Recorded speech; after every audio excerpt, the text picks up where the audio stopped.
There's a sense of something coming over the tops of our cars. A commercial jet screams low over Washington, D.C.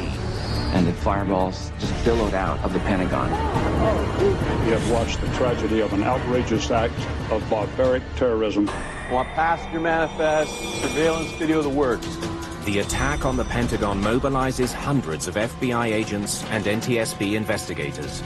Left. You had the largest investigation in American history going on. They uncover a mountain of evidence. What are you guys doing? Shocking details about the terrorist hijacking of American Airlines Flight 77. Stay where you are now or die.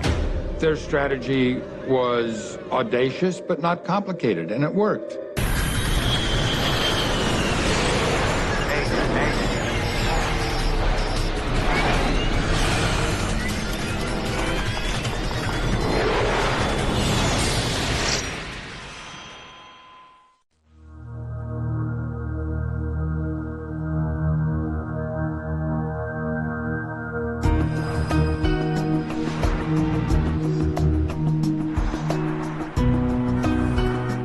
It's nearly 8 a.m. at Dulles Airport near Washington, D.C. American Airlines Flight 77 will soon be heading to Los Angeles. 39-year-old David Charlebois is the first officer. Any plans for the big day? It's going to take in the ball game at Angel Stadium. Oh, yeah? That'll be great. The captain, Charles Burlingame, turns 52 tomorrow. Captain Burlingame was a former Navy pilot.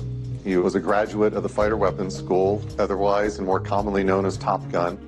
A very experienced airline pilot, a lot of years in service, very professional.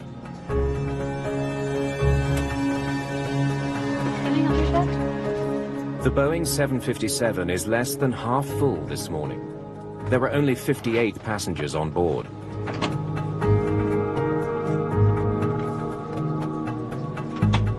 No, I'm booked all day that day. What about next week? Barbara Olson is on her way to LA to appear on a TV talk show. Bye.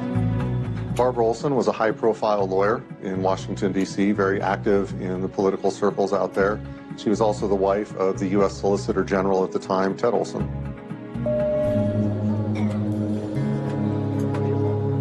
Departure frequency will be 125.05. Runway 30 cleared for takeoff.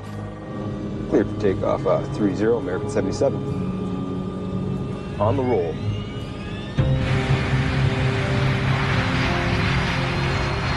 At 8:20 a.m., American Airlines Flight 77 gets underway.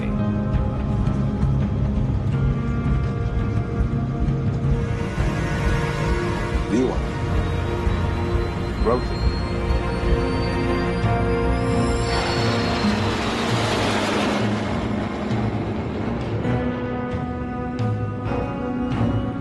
It was just a beautiful day. The skies were clear throughout most of the country, in fact, and it was just a really, really gorgeous day for flying. It takes roughly 5 hours to make the 2,300-mile trip from Washington to Los Angeles. At 8:46, Flight 77 reaches cruising altitude, 35,000 feet.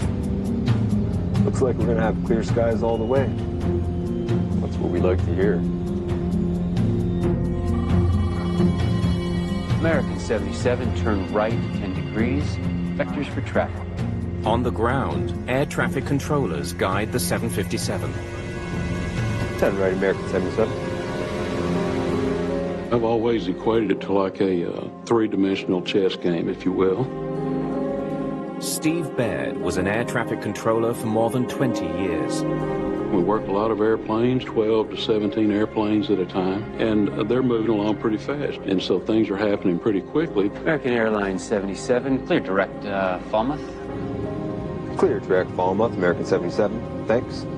Falmouth, Kentucky is the next waypoint on Flight 77's route west to Los Angeles. All right.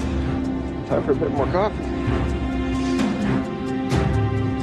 There's not a lot of passengers on board for the crew. They don't have as many people to take care of. There's not as much food service to worry about. I'll have some water, please. So it's typically a more relaxed flight when the plane's not full.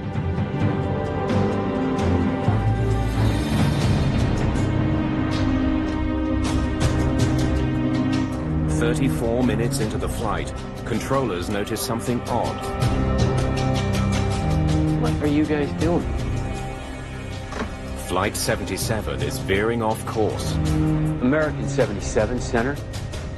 At the point where the controller noticed the aircraft take a turn that he did not instruct him to do, that's when he would become concerned. American 77, radio check.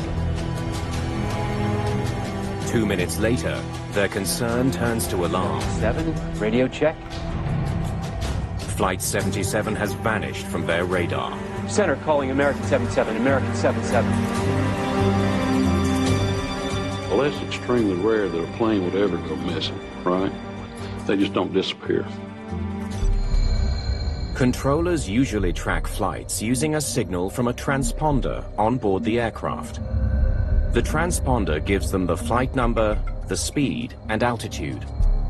The controller switches his screen to search for a more basic signal, primary radar. Supervisor. But there's still no sign of the plane.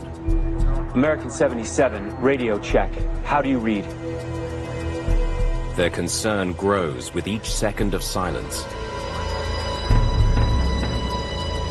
If I can't see him on the secondary or the primary radar and I can't speak with him, I would assume that he has gone down somewhere and crashed. Center.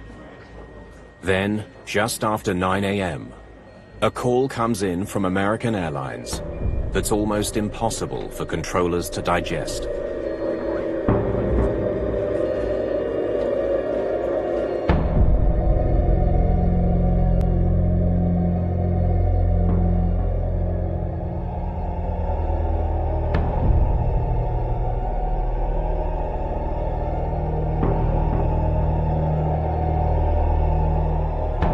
It is Tuesday, September the 11th, 2001. Thousands of people are feared dead. Lower Manhattan is in chaos. Almost everybody that saw what happened, saw it on TV, saw it live, said this is not an accident. There's no way two planes, two commercial aircraft, accidentally hit both towers of the World Trade Center. No one knew what was going on except for the country was under attack. And so I think it was very difficult. Where are these airplanes? Are there any other airplanes out there that have gone missing?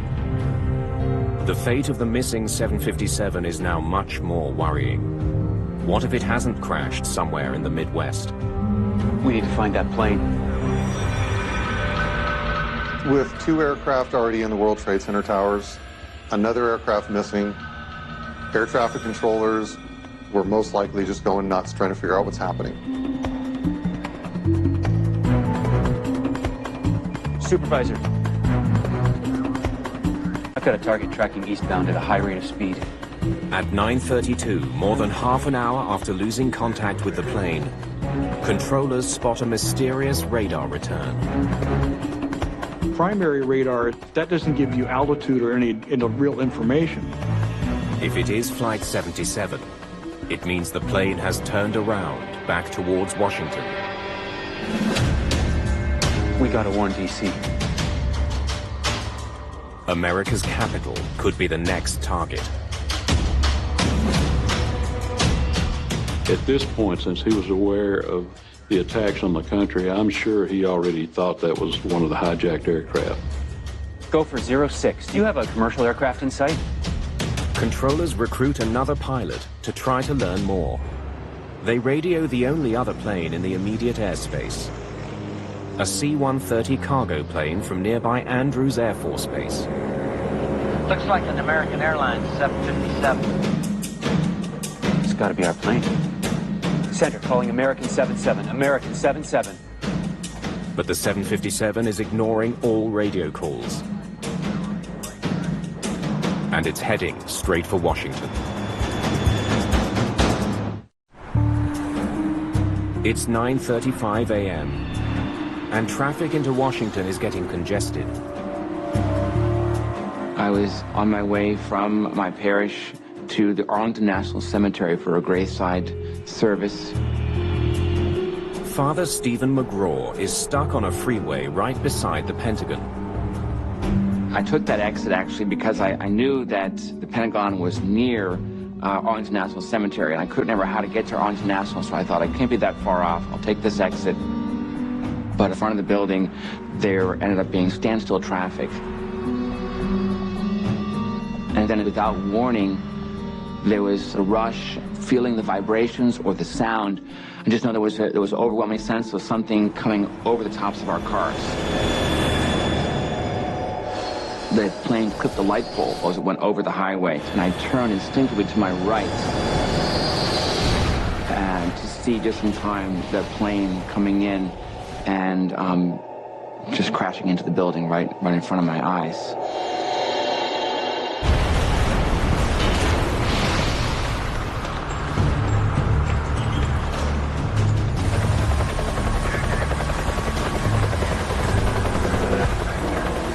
There were these two huge billows of fire that came out of the two top windows of the Pentagon, and the fireballs just kind of billowed out.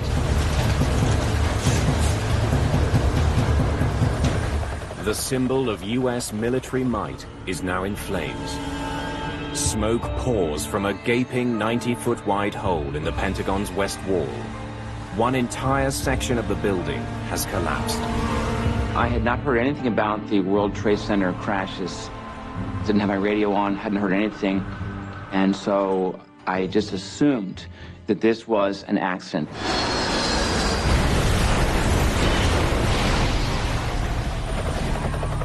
There's no chance that any of the 64 people aboard the plane have survived the impact. And there are sure to be many more dead among Pentagon staff. On average, any given day, 23,000 some odd people work in the building. It's 5 rings, 5 floors, and 5 levels of military space. With news of a third airliner attack, the FAA issues an unprecedented order. Attention, all pilots. We have a national emergency. We need to get everyone on the ground. Every commercial flight in the country must land. Vector 10 degrees right. Begin descent. It's the first time in U.S. history they grounded the whole fleet. Be advised, we are clearing the airspace. Controllers are trying to figure out a situation they've never prepared for and trying to figure out how to get all the airplanes on the ground and accounted for before more loss of life. Attention, all pilots. Attorney Richard Newmy was on one of those diverted flights. The captain comes over the intercom system and said, we've just been notified that all air traffic in the United States has been required to land. It was a little bit startling. It was a little bit looking out the window, going, what's going on? Newmy's flight lands in Wichita, Kansas. He'll soon learn how lucky he is to be alive. I was scheduled to speak at a conference. They booked me a ticket on American Airlines Flight 77 out of Dulles to the West Coast.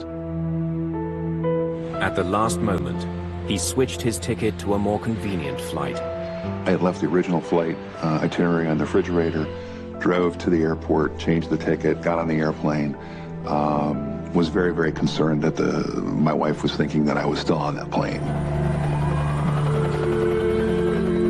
It was one of those things where, you know, God was smiling on me that day.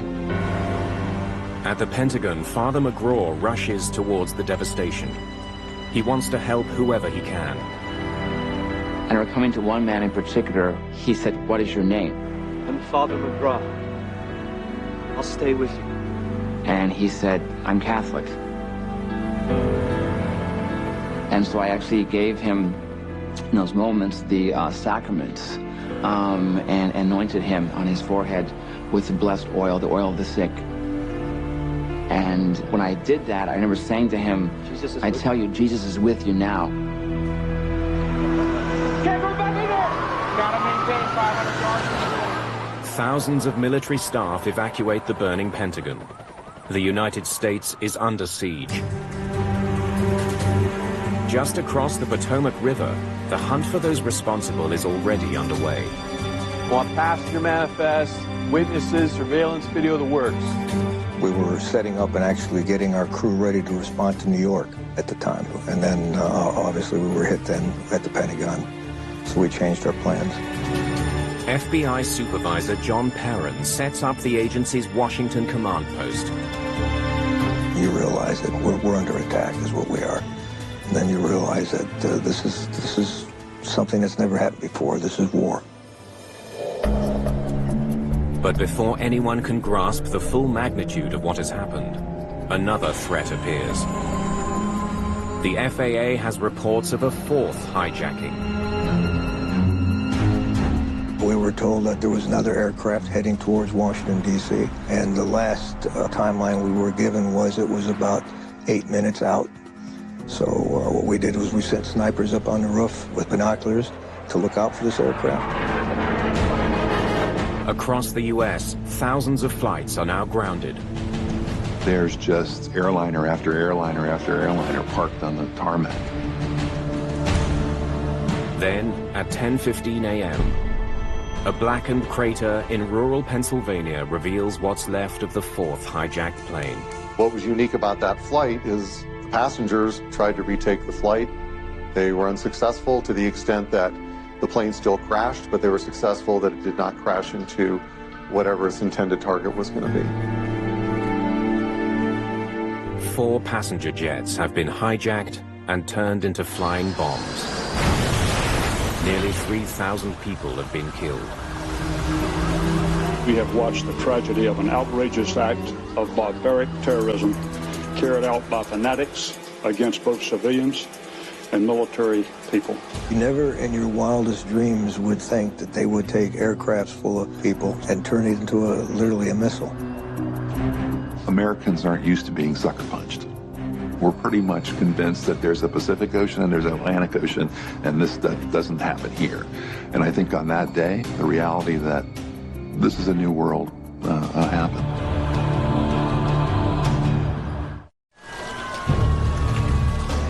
The Pentagon is now a federal crime scene. The FBI is in charge of the investigation.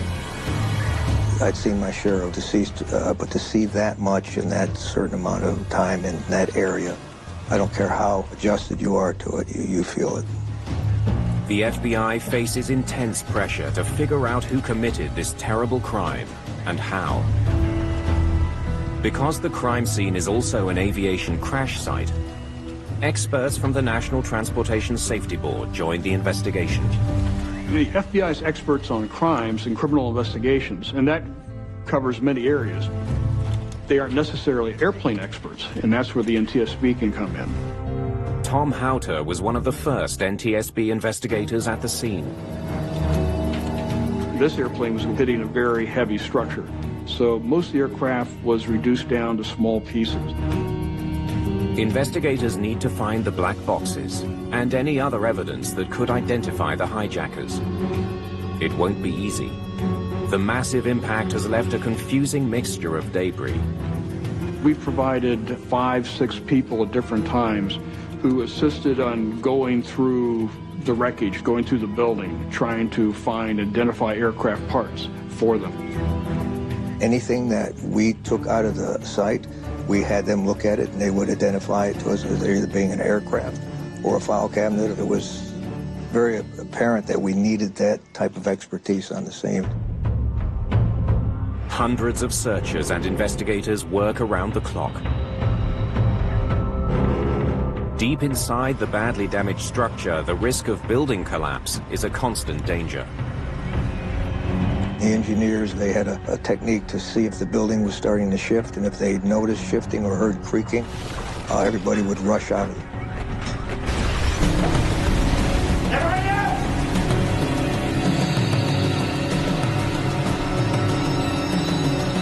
That happened at least a half a dozen times. The number of people killed inside this legendary building, it would have been even higher, but some offices on the west side of the Pentagon were empty. The area where American Airlines 77 hit had been undergoing some reconstruction, some remodeling. So there were not as many people at work as there normally would be, probably saved hundreds of lives. As the nation tries to cope with the enormity of the devastation, FBI agents are already gaining valuable information about how the flights were turned into weapons of terror. Some passengers managed to make phone calls from the air, describing their ordeal. Everyone to the back of the plane! Now!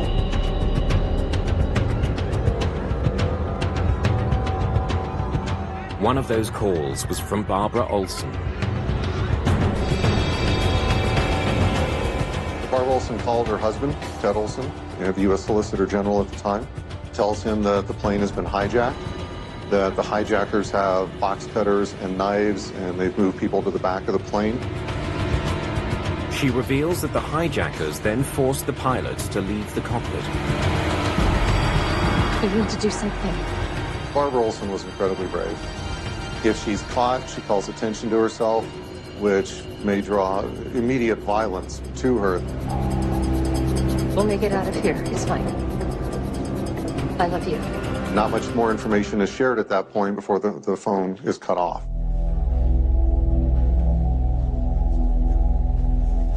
Pilots probably thought that by cooperating, everyone would get home safe. Prior to the 9/11 terrorist attacks, all flight crews were told to cooperate with the hijackers, do what they want, and buy for time. Please, stay calm. Everybody move to the back. Traditionally, it had been the aircraft was hijacked, the plane landed, the FBI would come on scene, there'd be hours of negotiation, and eventually the hijacking somehow ends. It really just wasn't in the imagination that they were going to crash these into buildings. It's now clear how the hijackers took control of Flight 77. But who were they? And how were they able to carry out their lethal attack? At Dulles Airport, the search for evidence takes a major step forward. Airport security flags a suspicious car abandoned in one of the parking lots. What investigators find in the car is astounding. That was a treasure trove of investigative leads. The items include a box cutter, diagrams of cockpit instruments, and documents bearing Middle Eastern names.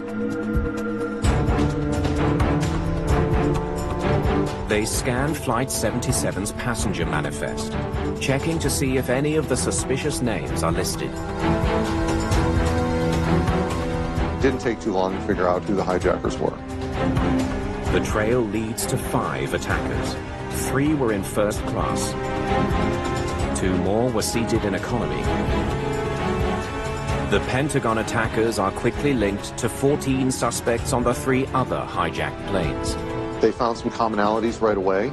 One, that 15 of the hijackers were from Saudi Arabia. And the other notable is that most of them had been in the United States for quite some time. Identifying the hijackers is key, but important questions remain. How did terrorists get weapons past security at a modern airport? And how were they able to fly a sophisticated commercial airliner straight into the Pentagon? The impact of human ingenuity is everywhere. From the seemingly mundane, the most elegant, wonderful invention. We all need one immediately. To the spectacular. One small step for man, one giant leap for mankind. We reveal the stories behind the everyday creations that have transformed the way we live. It's the future. Great inventions. Tonight at 9, new to National Geographic. Tales tell of powerful, solitary pharaohs chosen of the gods by divine birth. Whispers can turn myth into legend, but look for the truth and the writings on the wall. Experts use the latest technology to bring facts to light. She was the power behind the throne. And secrets out of the dark. Oh my God. Lost Treasures of Egypt. Thursday nights at 9. New to National Geographic. It's Wild Time on Prime Time. With brand new premieres every night. Wow. That's right. All new shows every single night. I know. From fresh premieres to returning fan favorite series. It's new every day. We're doing right by Wild. The animals may be untamed, but your nights shouldn't be unplanned. So be sure to put us on your watch list. That's clear, thank you. This new year on National Geographic Network. Join Hollywood icon Rob Lowe as he counts down the 10 most defining moments in the 80s pop culture. We all love the 80s, right? It's the decade we just can't quit. Humans' constant urge for innovation comes at a costly price. A lot of people out there have been thinking, not if it's going to happen, but when it's going to happen. Delve into history's most catastrophic engineering calamities and the lessons we can learn to propel future invention. Hi, passport ID? It's all hands on deck at Spain's busiest airport as a team of security work 24/7 to protect their borders. Explore the weird side of nature with the strangest, creepiest, and deadliest creatures of the wild. All new this new year on National Geographic Network. The FBI needs to uncover all it can about the Pentagon attackers, including their movements in the days and weeks before 9/11. They scour government records, credit card transactions, travel itineraries, and more. All those pieces of paper and all those documentation, they were generating leads because you probably had the largest investigation in American history going on. At the Pentagon, the exhaustive search effort is paying off. Agents recover the plane's 2 black boxes, the flight data recorder and the cockpit voice recorder. When the boxes were found, the FBI investigators brought them to the NTSB laboratory. American 77, radio check. The recorders could help fill in key gaps in the timeline if their data can be successfully downloaded. Center calling American 77, American 77. The most critical question: what was happening in the cockpit when controllers lost contact with the doomed plane? While they wait for word on the recorders, investigators scrutinize Pentagon security video. They soon discover that the deadly impact was caught on tape. A direct, high-speed hit on the southwest wall of the Pentagon. It's now clear why the plane virtually disappeared. When you have an airplane hitting pretty much solid brick, it just vaporizes. There's not a lot left. But the question remains, how did the hijackers evade security and board the plane? Potentially dangerous passengers are supposed to be identified before they even get to the airport. The airlines rely on a computerized screening system known as CAPS. One of the things that CAPS does is the computer-assisted passenger pre-screening system is it flags you if you have certain suspicious indicators. Investigators wonder, did that pre-screening system somehow fail? When they study the records for Flight 77, they make a startling discovery. CAPS did not fail. It actually flagged 3 of the 5 hijackers. A special code was printed on their boarding passes, selecting them for extra security screening. Yet they still got through. How could this happen? There's no question that security was inadequate. Brian Jenkins is an aviation security expert. The CAPS selectee process really didn't mean that much anymore. And that was critical on the morning of 9/11. Investigators learned that the extra security screening is minimal. Passengers flagged by CAPS are not searched. The airline merely keeps their checked bags off the plane until after they've boarded. Once they were certain you'd boarded the flight, your bags were loaded onto the plane. Presumption was that the major threat was from a bomb in the hold of the aircraft, and a presumption that the terrorist would not be suicidal. After years without a major incident, it seems the airlines may have become complacent. The focus on customer service Passenger efficiency, moving people through the airport, was the top priority, not security. But Washington Dulles, like all major airports, has more than one layer of security. How did armed hijackers get past metal detectors? Did they have some elaborate scheme to conceal their weapons? Investigators hope airport security video from the morning of September the 11th can shed light on the mystery. There was a level of security in play, certainly looking for bombs on the person, bombs on the luggage, guns, the typical type of thing. The first two hijackers reached the security checkpoint at around 7:20 a.m. One calmly proceeds through the metal detector without raising an alarm. But the second suspect does set it off. He's carrying something made of metal. Metal detector caught the weapon. Then the security process breaks down. An officer scans the suspect with a handheld detector. The wand turns up nothing. They've done this thousands of times. Okay, the alarm went off. Okay, now I'm supposed to wand the guy. Okay, good enough. Instead of searching the suspect further, security lets him through. Well, they've got a line of passengers back there. Move on. At the time, the bar was set very low for individuals coming through the checkpoint and resolution of alarms. None of the hijackers get a rigorous inspection. Even though one of them is clearly carrying what looks like a tool or a knife. There was something clipped to his back pocket, which in the video shows that the screener never really resolved what that was. And that's a failure. But the FAA policy at the time was knives of no greater than 4 inches in blade length. So even if they had found box cutters and knives on them, those items were allowed on board at the time under FAA policy. Investigators come to a shattering conclusion. The 9/11 attackers didn't have an elaborate plan to foil airport security because they didn't need one. The scary part of their hijack is that it is so simple. It's like having a security alarm system for your entire house and forgetting to secure the dog door. And oh, that's how they came in. Their strategy was audacious but not complicated, and it worked. The 5 of them got through security and got on board an airplane. But getting on board with weapons was only the first step. Everyone to the back of the plane! Now!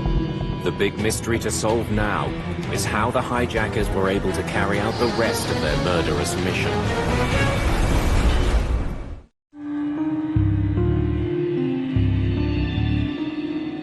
FBI agents dig through financial documents connected to the Pentagon attackers.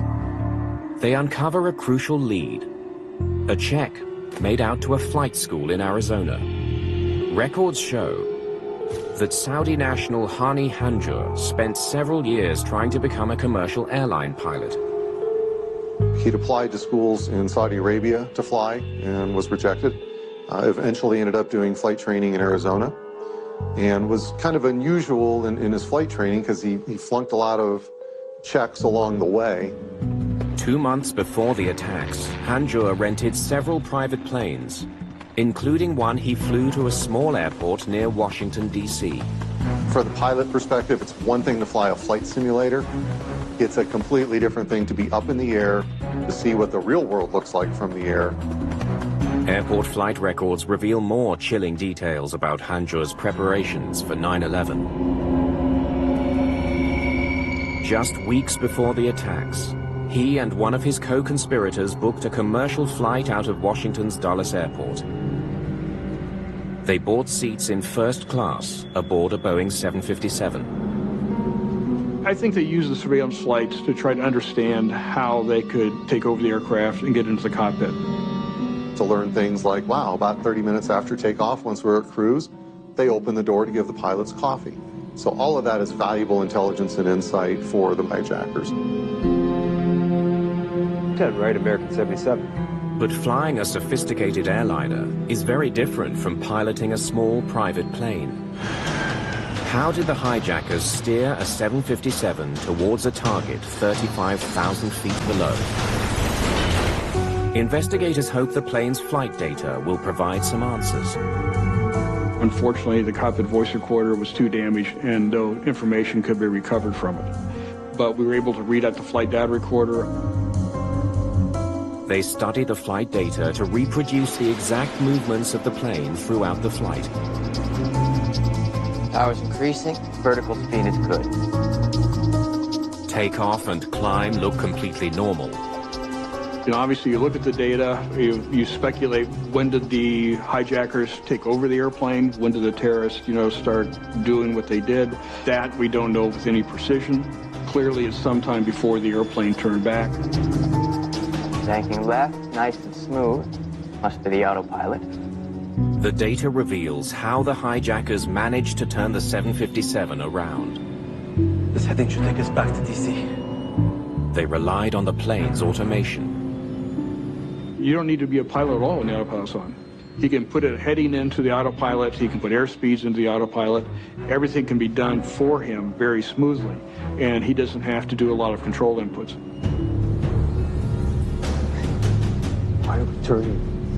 Keep quiet! But as the plane nears the Pentagon, the autopilot disengages, and the flying begins to change. Left, right. This guy is really struggling. Whoa. The altitude is jumpy, it moves up and down, it's a little bit erratic. It's quite clear looking at the data, this is somebody who has never handled a big airplane before. We should stay on autopilot until we're closer. The hijacker quickly re-engages the autopilot to help take the 757 to a lower altitude. Descending now.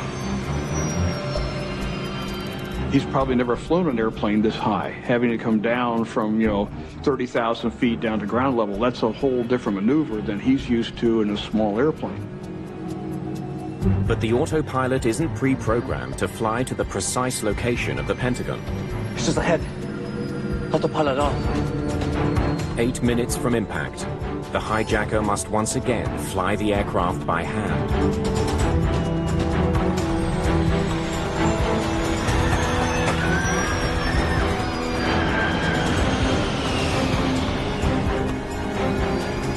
Keep it steady. Only 4 miles from the Pentagon, they're still flying higher than 6,000 feet. We're way too high. We're never gonna hit. To shed altitude, they make a sharp diving turn to the right. He misjudged his speed and altitude and had to do a 360-degree turn. The aircraft can only come out of the sky so fast without breaking up. So he makes a circle to get the aircraft lower and get it into position to hit the Pentagon.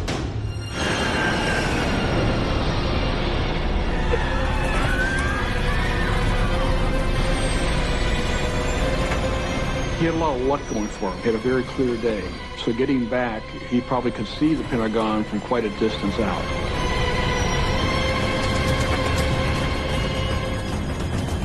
In the final seconds, they accelerate to top speed, almost to the point of breakup. The airplane's overspeed warnings are probably going off. He doesn't care.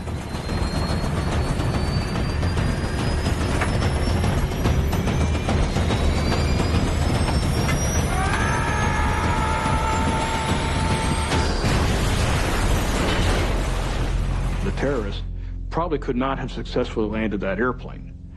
Crashing is a lot easier than landing it, and they proved that.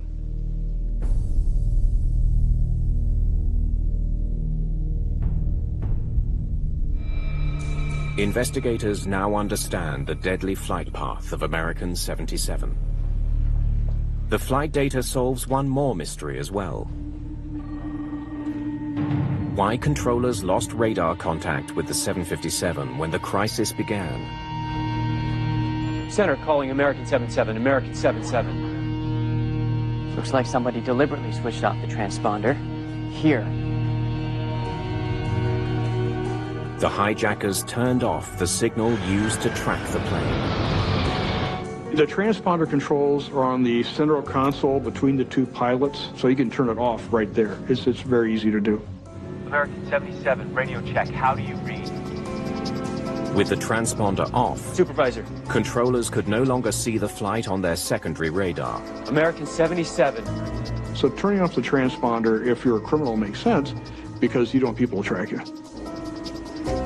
At the moment controllers switched to primary radar to search for the missing plane, Flight 77 just happened to be passing through an area of poor primary coverage.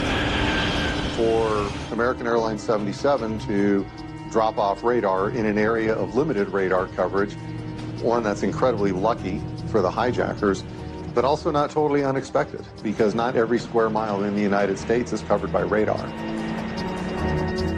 Luck may have helped the hijackers hit their target, but the FBI now has no doubt the attack was planned down to the last detail. They chose their seats carefully. They wanted to be closer to the cockpit so they could observe when would be the appropriate moment to make their rush at the cockpit. The crew has no reason to suspect a thing. The attack is underway before passengers have any hint of danger. Coming up next.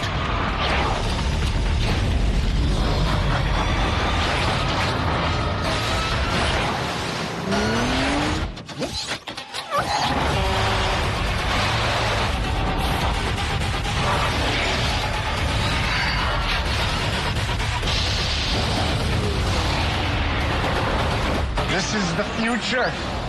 Nat Geo Science, next on National Geographic.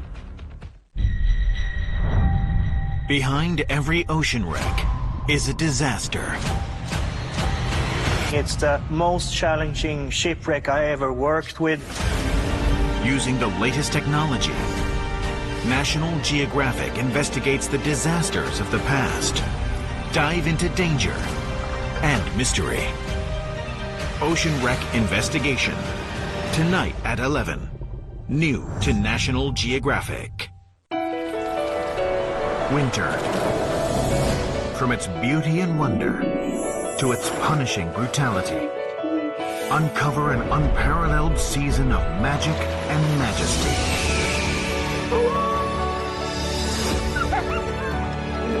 Featuring unmissable premieres throughout December. The Frozen Wild, Thursday nights at 8:30, new to National Geographic Wild. There's nobody that has not been touched by this pandemic. It's tough right now because, we're struggling. We have serious demand issues. For the first time ever, we have to have each other's backs. I see color. Here we go. We're all in this together, and we have to make this work. Well done, Spurs. This is all we got. Brand new season, Wicked Tuna, Sunday nights at 9 on National Geographic.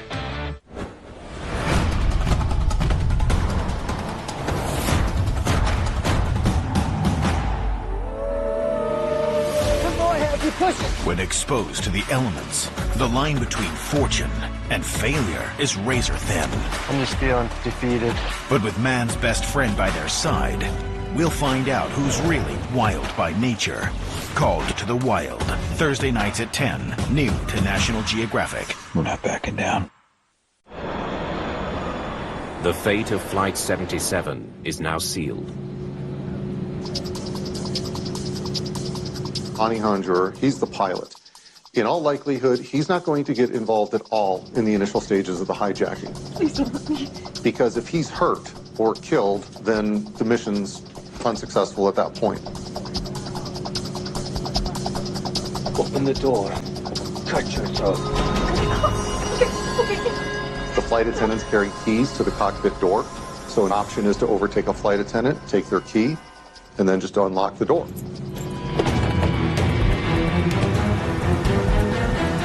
Cut the cockpit! Go!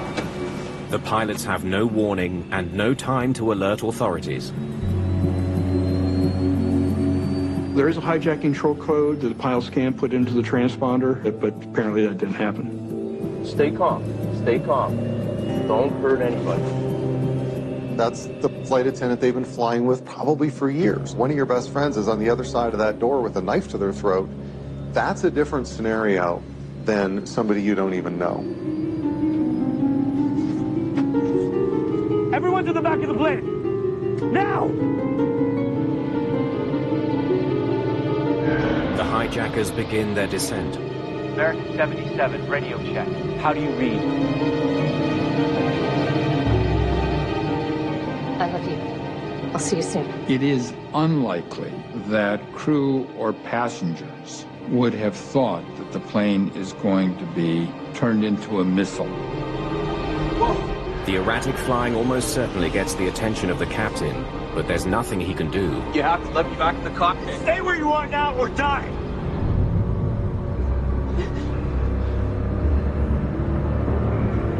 I've got a target tracking eastbound at a high rate of speed. By the time controllers spot Flight 77's primary radar return, the plane is only 5 minutes from DC.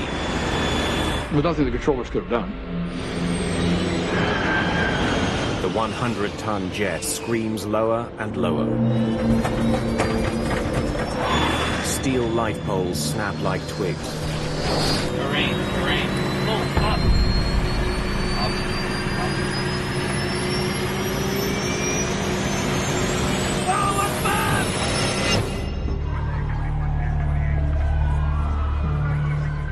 9/11 shook us to our core.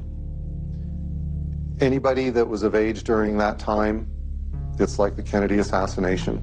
Where were you on 9/11? And everybody has their story. It has marked our generation. It was a win for the bad guys, and we can't let that happen again. The 9/11 attacks bring immediate and profound change to commercial aviation, both in the US and around the world. The situation for airport security, airplane security was a lot different prior to 9/11 than it is today. Just 2 months after the attacks, the US government creates the Transportation Security Administration, or TSA. The federal government took direct responsibility for aviation security, and the screeners are now federal employees. The training certainly has improved. The TSA brings in strict new rules on what travelers can carry on planes. Airports start screening passengers with full-body scanning machines. There are also major changes to onboard security. The cockpit doors. I mean, it's not just the door, the whole bulkhead on the aircraft has been made darn near impregnable. It's bulletproof, you can't get through the locks. But perhaps the most important change to security has come not from new rules or better technology, but from the permanently altered attitudes of airline passengers everywhere. Today, the assumption by passengers, if they feel threatened with hijacking, is not one of compliance. You saw somebody in the back of the plane get up and say, start screaming things running to the front of the plane. You have a choice of sitting in your seat and minding your own business, or you have the option of standing up saying, I guarantee you're going to stand up. The paradigm has changed. Until we invent the silver bullet or the X-ray for a man's soul, there are going to be performance problems. But it is much better than it was.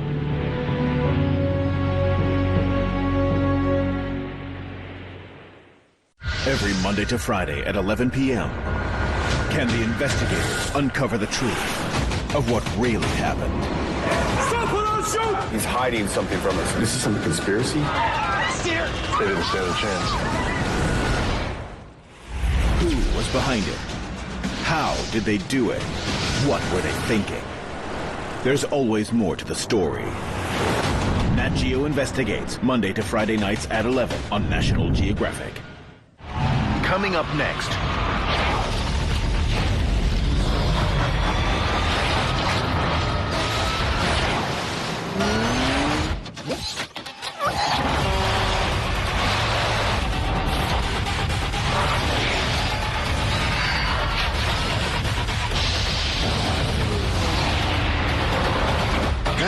future. Nat Geo Science, next on National Geographic. Behind every ocean wreck is a disaster.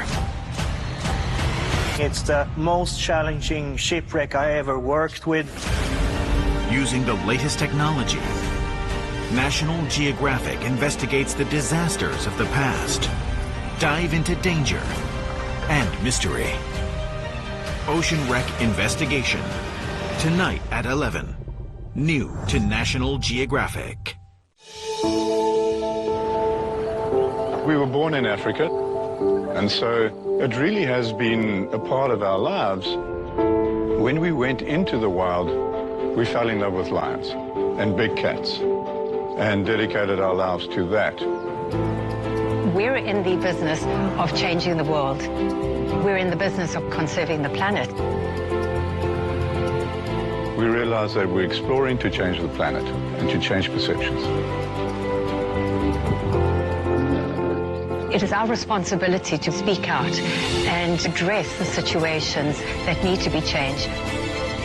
I think that we each have an explorer in us. My name is Derek Jabert, and I'm a filmmaker and an explorer. My name is Beverly Jabert, and I'm a filmmaker, photographer, and an explorer.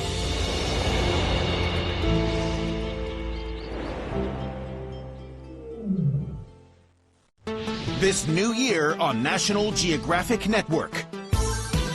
Join Hollywood icon Rob Lowe as he counts down the 10 most defining moments in the 80s pop culture. We all love the 80s, right? It's the decade we just can't quit. Humans' constant urge for innovation comes at a costly price. A lot of people out there have been thinking, not if it's going to happen, but when it's going to happen.